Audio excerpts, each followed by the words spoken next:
বাংলাদেশের চট্টগ্রামে অবতরণ করেছে মার্কিন সামরিক বিমান।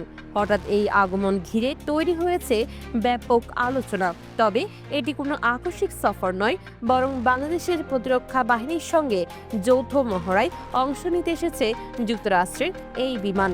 বাংলাদেশ সেনাবাহিনী, নৌবাহিনী এবং বিমান বাহিনীর সঙ্গে যুক্তরাষ্ট্রের যৌথ মহড়া নতুন কিছু নয়। নিয়মিতভাবেই উভয় দেশ একসঙ্গে দুর্যোগ মোকাবেলা, সন্ত্রাস দমন, শান্তিরক্ষা কার্যক্রম এবং আঞ্চলিক নিরাপত্তা জোরদারের প্রশিক্ষণ নিয়ে থাকে। তবে এবার মহড়াটিকে ঘিরে কূটনৈতিকভাবে বাড়তি গুরুত্ব দেখা যাচ্ছে।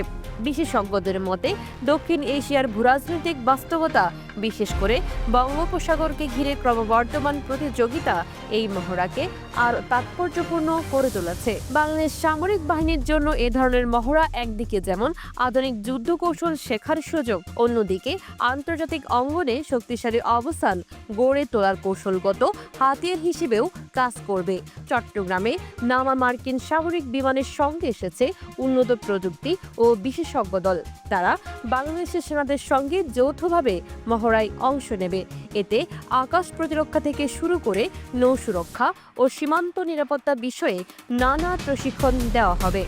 বাংলাদেশের প্রতিরক্ষা বিশ্লেষকরা বলছেন, এই মহড়ার মাধ্যমে দুই দেশের সামরিক সম্পর্ক আরও ঘনিষ্ঠ হবে এবং ভবিষ্যতের জন্য একটি নতুন কৌশলগত সহযোগিতার পথ খুলে দেবে। তাই প্রশ্ন উঠছে, এটি কি শুধুই প্রশিক্ষণ, নাকি বাংলাদেশকে ঘিরে যুক্তরাষ্ট্রের দীর্ঘমেয়াদী কোনো কৌশল? সময় এর উত্তর দেবে।